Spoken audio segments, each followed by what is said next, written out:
Segenap hati dan jiwaku, pujilah Dia. Datang berkau, berilah musikmu berkah, angkatlah puji-pujian.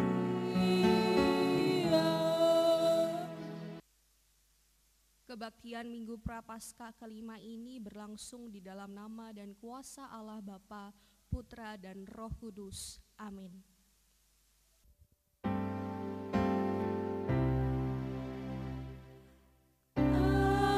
amin, amin.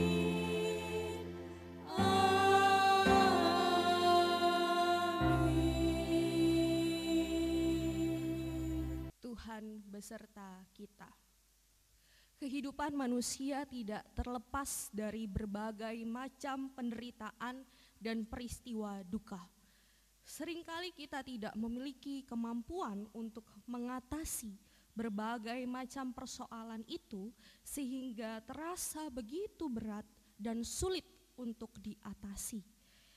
Kesulitan mengatasi persoalan dan beratnya penderitaan yang harus ditanggung dapat menimbulkan sikap pesimis, frustasi, dan tidak berdaya.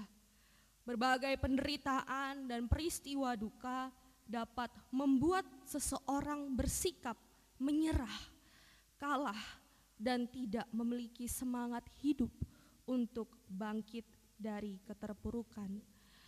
Memasuki Minggu Prapaskah kelima ini, kita diajak untuk belajar percaya pada kuasa Allah yang mampu membangkitkan yang sudah mati dan memberi kekuatan baru untuk tidak menyerah kalah atau terbelenggu oleh berbagai penderitaan dan peristiwa duka. Marilah kita menyanyikan Kidung Jemaat 453 bait yang pertama dan yang kedua.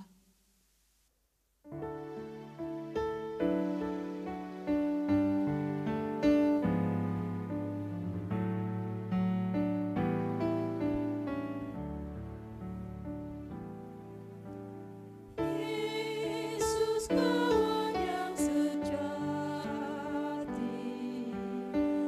bagi kita yang lemah, Dia pun boleh dibawa dalam doa padanya.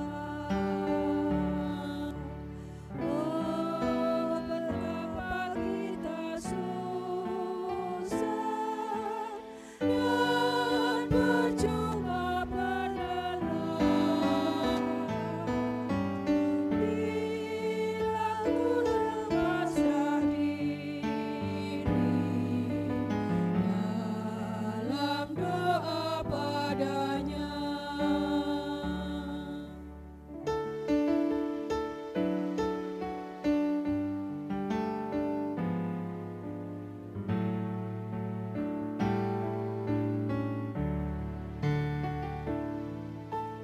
Jika oleh pencobaan, cobalah hidupmu, jangan kau berputus asa, pada Tuhan berseru.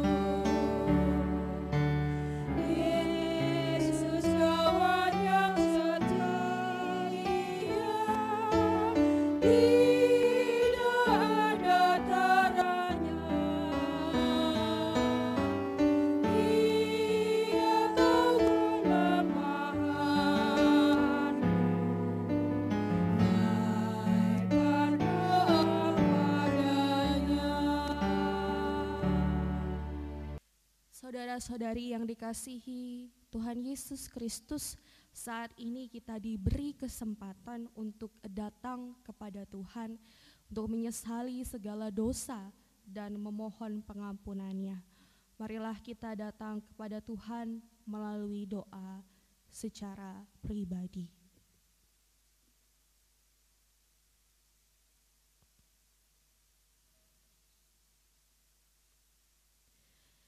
Ya Allah, inilah doa pengampunan dosa kami. Kami menyerahkan doa kami hanya ke hadirat-Mu. Amin. Untuk merespons pengakuan dosa kita, marilah kita menyanyikan Kidung Jemaat 27 ayat yang ketiga dan juga yang kelima.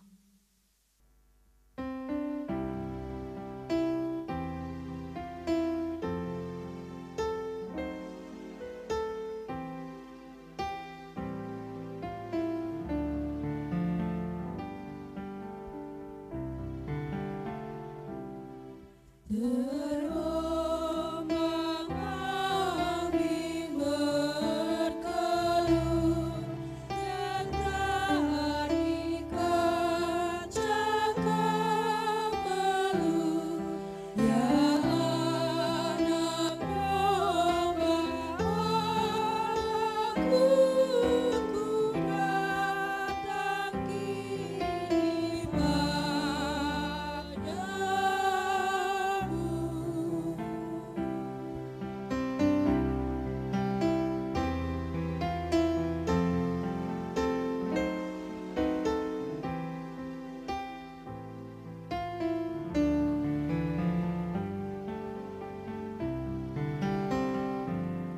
Sebagaimana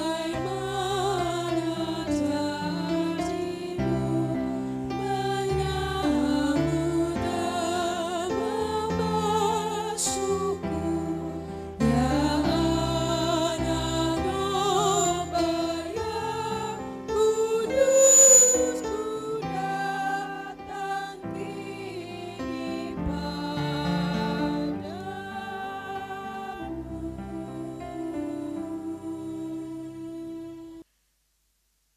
Berbahagialah orang yang diampuni pelanggaran-pelanggarannya dan ditutupi dosa-dosanya. Berbahagialah manusia yang kesalahannya tidak diperhitungkan Tuhan kepadanya. Roma 4 ayat yang ke-7 sampai yang ke-8.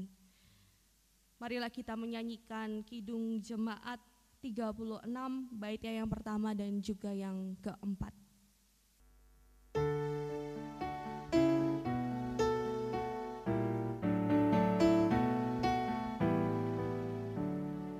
Dihapuskan dosaku hanya oleh darah Yesus. Aku pulih dan sembuh hanya oleh darah Yesus.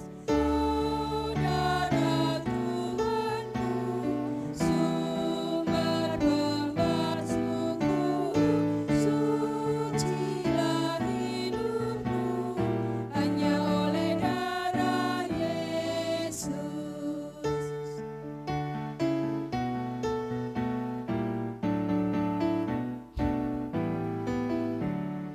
Damai dan harapanku hanya oleh darah Yesus. Allah membenarkanku hanya oleh darah Yesus. Oh, darah Tuhanku, sumber pembasuhku, sucilah hidupku hanya oleh darah Yesus. Marilah kita bersama berdiri dan memperbaharui pengakuan iman percaya kita dengan mengucapkan pengakuan iman rasuli. Aku percaya kepada Allah Bapa yang Maha Kuasa, Khalik langit dan bumi, dan kepada Yesus Kristus anaknya yang tunggal Tuhan kita, yang dikandung daripada Roh Kudus, lahir dari anak darah Maria, yang menderita di bawah pemerintahan Pontius Pilatus, disalibkan, mati, dan dikuburkan, turun ke dalam kerajaan maut. Pada hari yang ketiga, bangkit pula dari antara orang mati, naik ke sorga, duduk di sebelah kanan Allah Bapa yang Maha Kuasa, dan akan datang dari sana untuk menghakimi orang yang hidup dan yang mati. Aku percaya kepada Roh Kudus, gereja yang kudus dan persekutuan orang kudus, pengampunan dosa, kebangkitan daging, dan hidup yang kekal. Mari kita sebelum mendengarkan dan merenungkan firman Tuhan, kita bersatu di dalam doa. Ya Allah Bapa, sumber kehidupan, kami mengucap syukur karena atas berkat-Mu sehingga kami dapat beribadah di rumah kami masing-masing. Tuhan, kiranya Kau berkati apa yang kami dengarkan dan kami renungkan pagi hari ini dapat berguna untuk kehidupan kami sehari-hari. Ya Allah Bapa, Kau juga berkati dan bimbing hamba-Mu yang akan menyampaikan sabda-Mu. Kiranya apa yang disampaikan dapat tersampaikan dengan baik. Kami menyerahkan segala proses pemberitaan sabda-Mu hanya ke dalam tangan-Mu. Inilah doa kami. Amin. Bapak, Ibu, saudara-saudari yang dikasihi dan mengasihi Tuhan Yesus Kristus, pembacaan Injil kita pada pagi hari ini terambil dari Yohanes 11 ayat yang pertama sampai ke 26. Yohanes 11 ayat pertama sampai yang ke 26. Saya akan membacakan bagi kita semua. Lembaga Alkitab Indonesia memberi judul Lazarus dibangkitkan. Ada seorang yang sedang sakit, namanya Lazarus. Ia tinggal di Betania, kampung Maria dan adiknya Marta. Maria ialah perempuan yang pernah meminyaki kaki Tuhan dengan minyak mur dan menyekanya dengan rambutnya. Dan Lazarus yang sakit itu adalah saudaranya. Kedua perempuan itu mengirim kabar kepada Yesus, "Tuhan, dia yang Engkau kasihi sakit." Ketika Yesus mendengar kabar itu, ia berkata, "Penyakit itu tidak akan membawa kematian, tetapi akan menyatakan kemuliaan Allah. Sebab oleh penyakit itu anak Allah akan dimuliakan." Yesus memang mengasihi Marta dan kakaknya dan Lazarus. Namun setelah didengarnya bahwa Lazarus sakit, ia sengaja tinggal 2 hari lagi di tempat di mana ia berada. Tetapi sesudah itu ia berkata kepada murid-muridnya, "Mari kita kembali lagi ke Yudea." Murid-murid itu berkata kepadanya, "Rabi, baru-baru ini orang-orang Yahudi mencoba melempari Engkau. Masih maukah Engkau kembali ke sana?"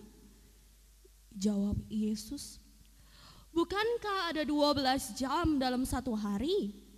Siapa yang berjalan pada siang hari, kakinya tidak terantuk, karena ia melihat terang dunia ini.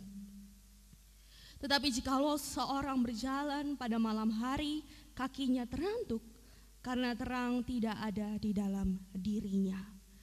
Demikianlah perkataannya, dan sesudah itu ia berkata kepada mereka, "Lazarus, saudara kita telah tertidur, tetapi aku pergi ke sana untuk membangunkan dia dari tidurnya."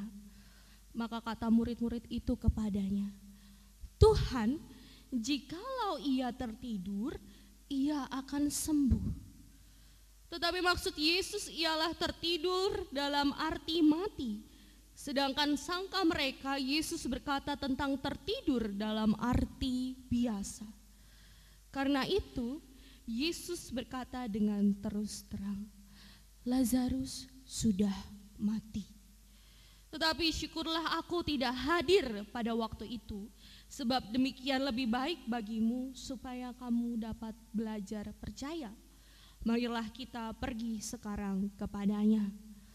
Lalu Thomas yang disebut Didimus berkata kepada teman-temannya, yaitu murid-murid yang lain, "Marilah kita pergi juga untuk mati bersama-sama dengan dia."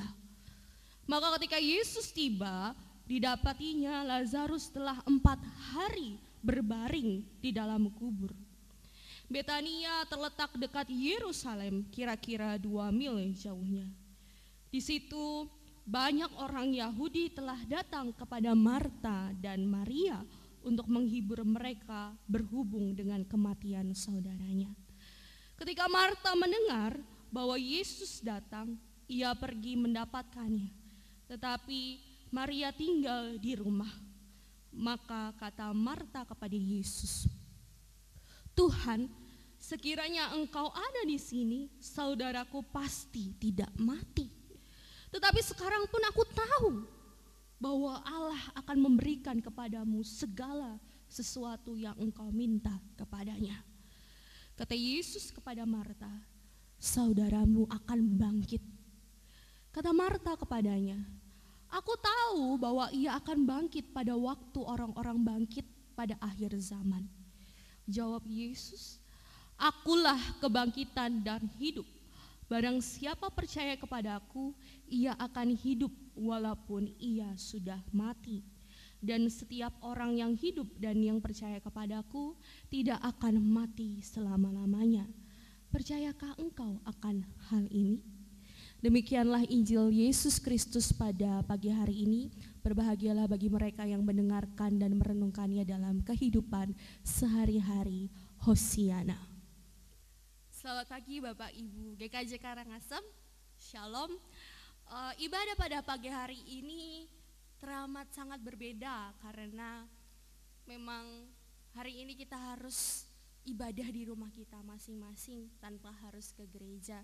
Karena melihat bahwa keadaan, situasi dan kondisi yang tidak memungkinkan karena wabah COVID-19, jadinya kita harus beribadah di rumah.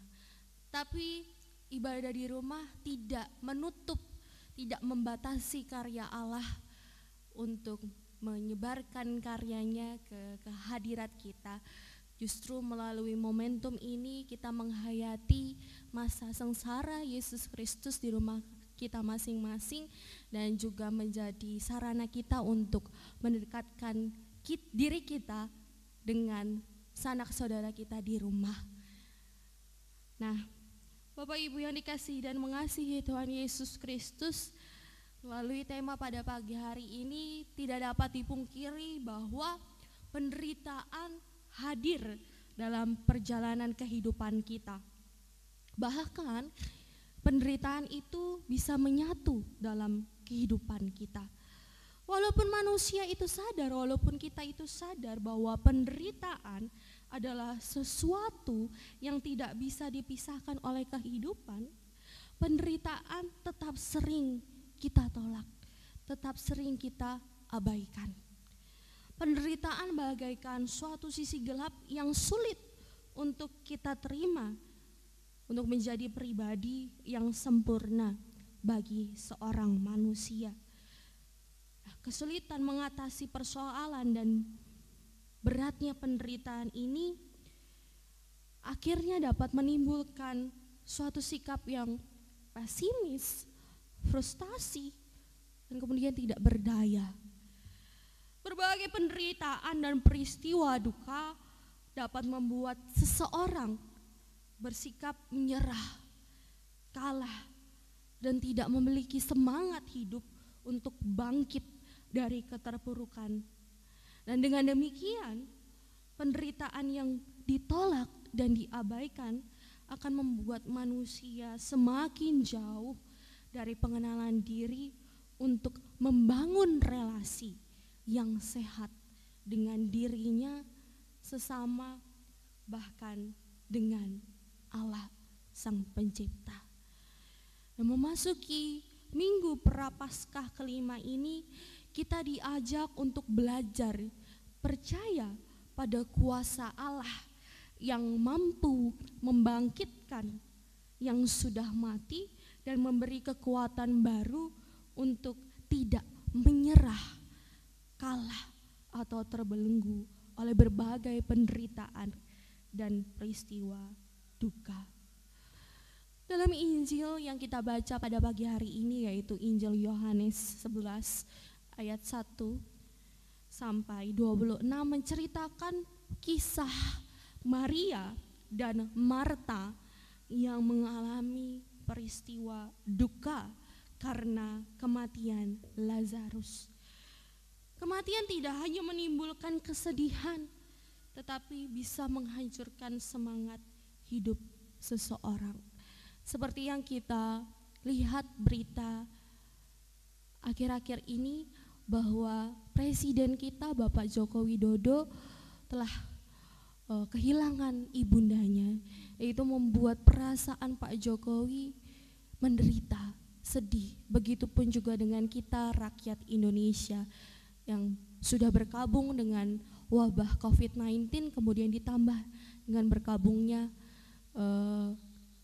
hilangnya, meninggalnya, kembalinya kepada Sang Pencipta, ibunda dari Presiden kita Bapak Joko Widodo. Banyak rencana yang sudah dipersiapkan menjadi gagal karena kematian.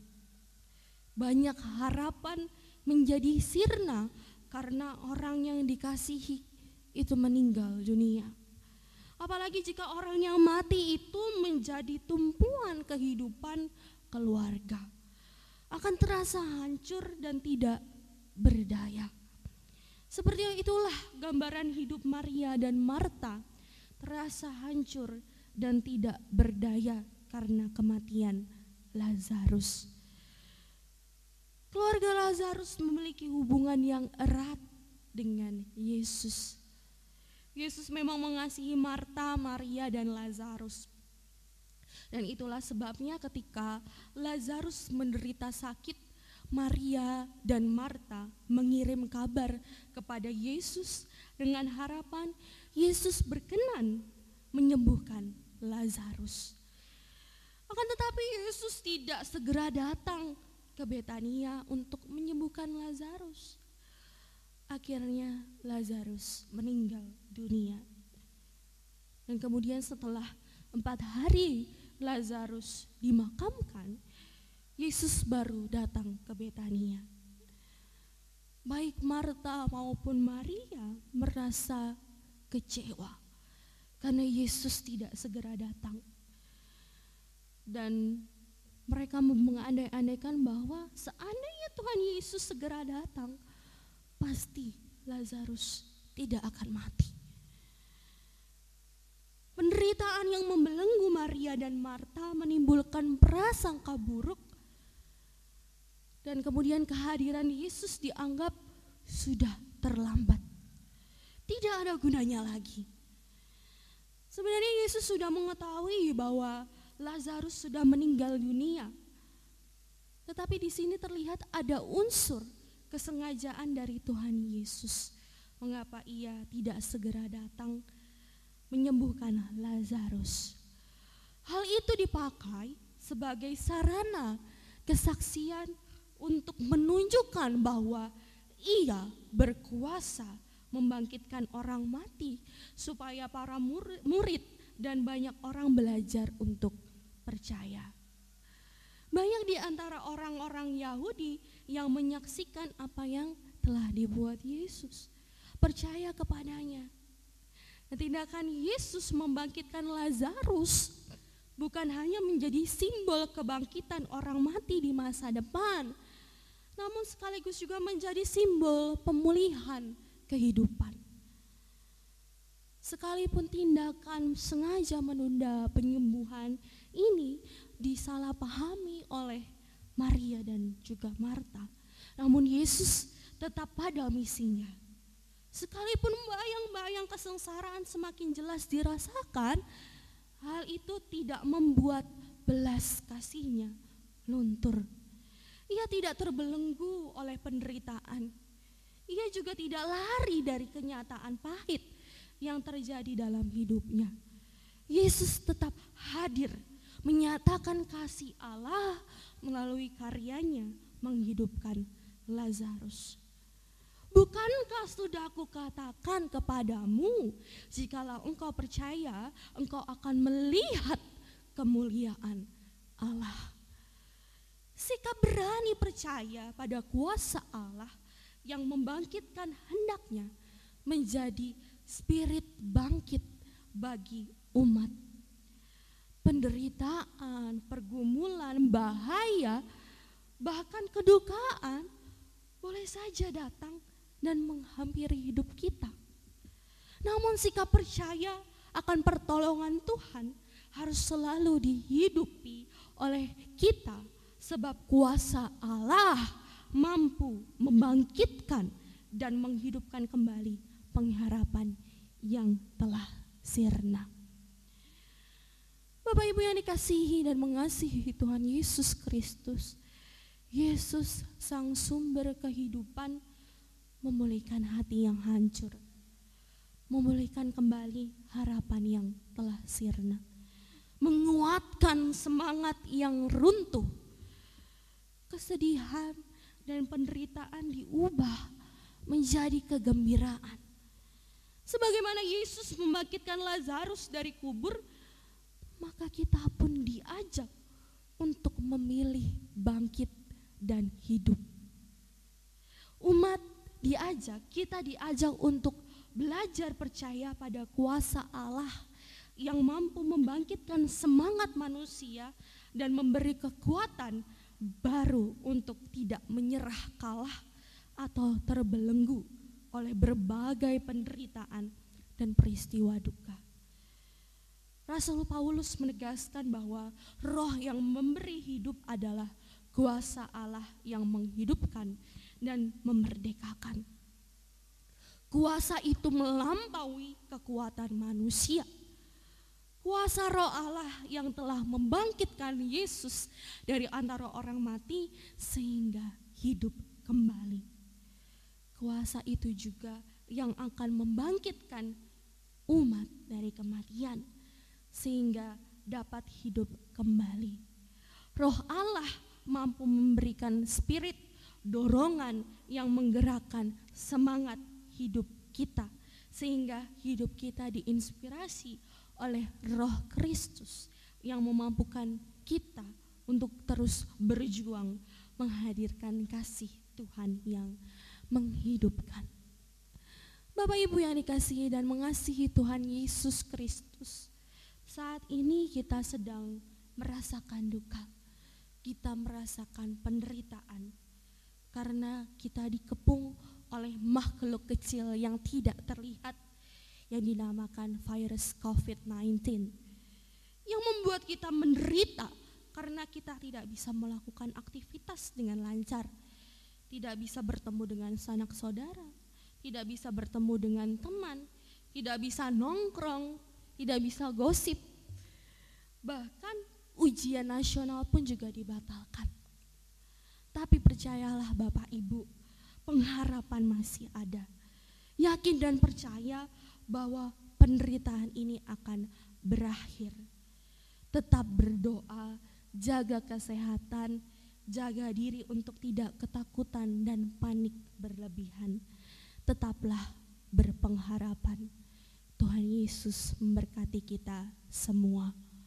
Amin. Mari kita bersatu di dalam doa syafaat.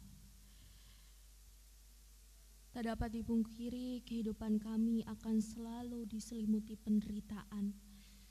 Melalui firman ini ya Allah, kami dikuatkan untuk selalu berpengharapan kepadamu di dalam segala penderitaan yang kami alami. Ajari kami untuk selalu mengandalkan-Mu di dalam setiap musim kehidupan kami. Ya Allah Bapa sumber kehidupan, kami memiliki berbagai pergumulan kami masing-masing. Ada yang menghadapi persoalan pekerjaan, ada yang merindukan pasangan hidup, atau ada yang merindukan anak dalam keluarganya. Juga ada yang menghadapi berbagai persoalan yang kadang tidak mampu diselesaikan dan membuat lemah, putus asa, bahkan pelan-pelan undur dari hadapan-Mu. Ya Allah Bapa, kuatkanlah kami, berikanlah kami petunjuk agar kami dapat berjalan bersama-sama menuju kemuliaan yang Kau sediakan bagi kami, menuju kesempurnaan pengharapan kami di dalam Tuhan Yesus Kristus. Ya Allah Bapa, di tengah keprihatinan kami, di tengah bencana virus COVID-19 yang sedang melanda dunia ini, kami bersujud di hadapan-Mu. Kami tahu Tuhan, banyak orang yang merasa takut, banyak orang yang merasa cemas. Bahkan tidak sedikit umat kepunyaanmu yang berada dalam ketakutan. Kendati demikian, kami percaya Engkau adalah Allah kami yang berkuasa atas kehidupan ini. Karena itu Tuhan, hari ini kami mohon, berikan kami kekuatan untuk menghadapi semua persoalan ini. Juga bangsa-bangsa di dunia ini, kami doakan agar Engkau sebagai penguasa kehidupan membebaskan kami semua dari ketakutan, dari bencana penyakit ini. Kami juga mau doakan bagi pemimpin negeri kami, Bapak Presiden, para menteri, gubernur, bupati, wali kota, dan seluruh aparatur negara. Berikan kebijaksanaan kepada mereka agar dalam menghadapi persoalan yang berkaitan dengan COVID-19 ini, mereka bersatu pada memberikan ketentraman pada rakyat Indonesia. Jangan biarkan mereka saling menyalahkan, bahkan saling menyakiti, saling memfitnah, dan mengumbar nafsu kekuasaan untuk saling menjatuhkan. Kami juga berdoa untuk Bapak Presiden kami, Bapak Joko Widodo, yang sedang merasakan kedukaan. Engkau rengkuh keluarga yang ditinggalkan. Engkau hibur hati mereka ya Tuhan. Jangan biarkan mereka bersedih berlama-lama. Kami menyerahkan keluarga Bapak Joko Widodo hanya ke dalam tangan-Mu. Ya Bapak, jadikan kami bangsa Indonesia, terutama rakyat yang kehidupannya masih kekurangan, kiranya dapat menjalani hidup ini dengan tenang, damai, sejahtera sebagaimana Engkau kehendaki. Ajar kami umat-Mu membawa terang di tengah kegelapan, menebar cinta kasih di tengah kebencian, menebar kekuatan di tengah ketakutan. Tuhan, kami berdoa bagi umat-Mu di berbagai gereja yang sedang berjuang untuk mendapatkan tempat ibadah yang mereka butuhkan. Kiranya Engkau mengabulkan permohonan mereka, juga jemaat-Mu dimanapun mereka berada yang berada dalam ancaman, hambatan, dan dihadang untuk menjalankan peribadahannya.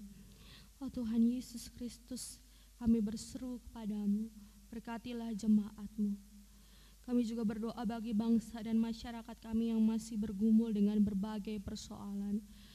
Korupsi yang terjadi di negeri ini, perdagangan obat terlarang, perdagangan manusia. Tolong kami ya Tuhan, jangan biarkan berbagai tindak pidana itu meracuni kehidupan bangsa kami, agar kehendak-Mu yang terjadi di negeri kami, dan hanya nama-Mu yang dimuliakan. Terutama kami doakan generasi muda bangsa ini, jangan biarkan mereka terjerumus dalam penggunaan obat terlarang, dalam seks bebas ya Tuhan, karena mereka yang nantinya memimpin bangsa ini. Pakailah kami sebagai suluh yang menerangi kegelapan bangsa ini. Ya Allah Bapa Sang Pengasih, di tengah keberadaan kami dengan berbagai pergumulan hidup, tak lupa kami mendoakan saudara-saudari kami yang sedang berjuang dalam sakit penyakit. Kiranya Allah yang Maha Pengasih memberi kekuatan dan menjamah setiap tubuh yang sakit. Berikan juga kekuatan bagi keluarga yang senantiasa merawat dan juga menjaga. Kami juga berdoa bagi sesama kami yang sedang berjuang untuk sembuh dimanapun berada. Kiranya Tuhan yang melawat mereka. Berkati juga bumi yang telah Kau berikan untuk kami tinggali ini. Mampukan kami untuk merawat dengan penuh tanggung jawab. Ajarkan kami juga ya Tuhan, agar kami peka terhadap lingkungan dan sesama dalam kehidupan kami bersama. Ya Allah, inilah doa syafaat kami kepadamu. Kiranya terang Kristus yang senantiasa menerangi kehidupan kami. Amin. Saudara-saudari yang dikasihi dan mengasihi Tuhan Yesus Kristus, marilah kita mendasari persembahan kepada Tuhan dengan memerhatikan 2 Korintus 8 ayat yang ke-14 sampai yang ke-15 yang berbunyi demikian. Maka hendaklah sekarang ini kelebihan kamu mencukupkan kekurangan mereka, agar kelebihan mereka kemudian mencukupkan kekurangan kamu, supaya ada keseimbangan seperti ada tertulis, orang yang mengumpulkan banyak tidak kelebihan, dan orang yang mengumpulkan sedikit tidak kekurangan. Marilah kita menyanyikan Kidung Jemaat 439 baitnya yang pertama dan yang ketiga.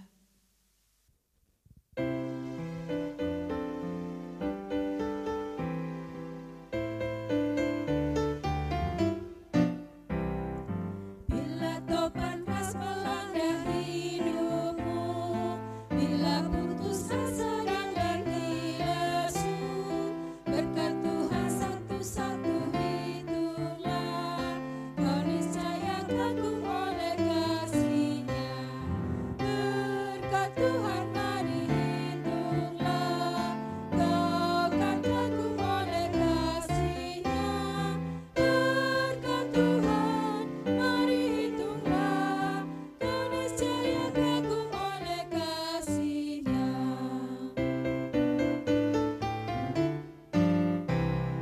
Bila kau memandang harta orang lain, ingat janji Kristus yang lebih permai. Hitunglah berkat yang tidak terbeli, milikmu di surga tiada terperi. Berkat Tuhan mari hitunglah, kau kan kagum oleh kasih-Nya. Berkat Tuhan mari hitunglah, kau niscaya kagum oleh kasih-Nya. Mari kita berdoa persembahan. Segala puji syukur kami ucapkan kepadamu ya Allah, terlebih kami mengucap syukur karena kami telah memberikan sebagian harta kami untuk kami persembahkan kepadamu. Kiranya kau berkati persembahan kami ini, kami persembahkan persembahan ini hanya kepadamu. Marilah kita berdoa. Bapa kami yang ada di surga, dikuduskanlah namamu, datanglah kerajaanmu, jadilah kehendakmu di bumi seperti di sorga. Berikanlah kami pada hari ini makanan kami yang secukupnya, dan ampunilah kami akan kesalahan kami, seperti kami juga mengampuni orang yang bersalah kepada kami. Dan janganlah membawa kami ke dalam pencobaan, tetapi lepaskanlah kami daripada yang jahat, karena Engkaulah yang mempunyai kerajaan dan kuasa dan kemuliaan sampai selama-lamanya. Amin. Marilah kita berdiri. Mari kita menyanyikan Kidung Jemaat 426 bait yang pertama dan yang keempat.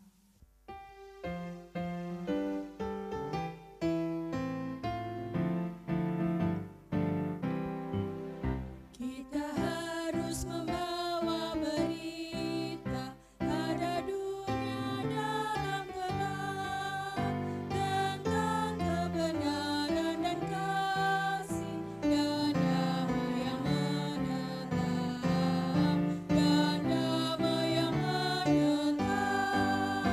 Karena gelap jadi remang pagi, dan remang jadi siang terang. Kuasa Kristus kan nyatalah, temani dan cemerlang.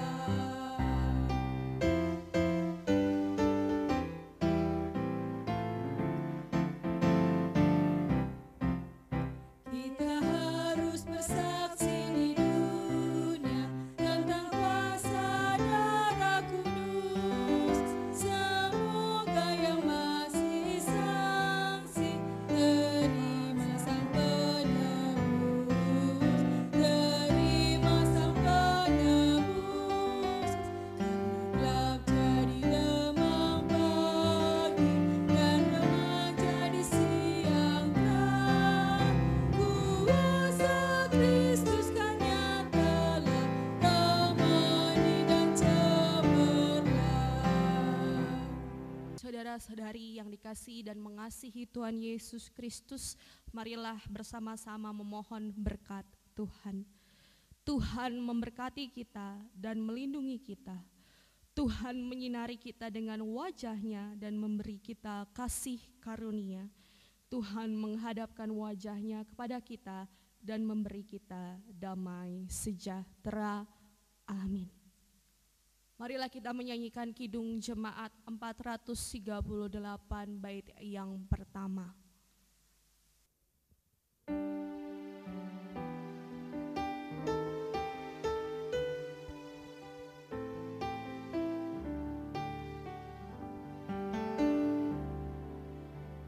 Apapun juga menimpamu,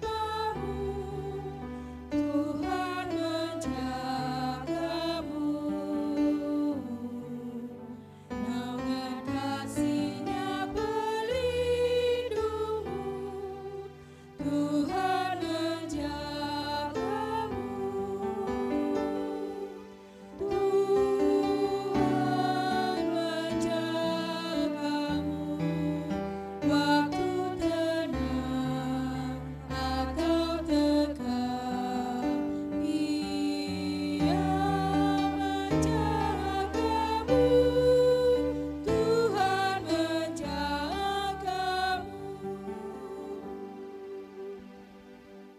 Demikianlah ibadah Prapaskah kelima pada minggu hari ini. Kiranya Tuhan memberkati kita semua.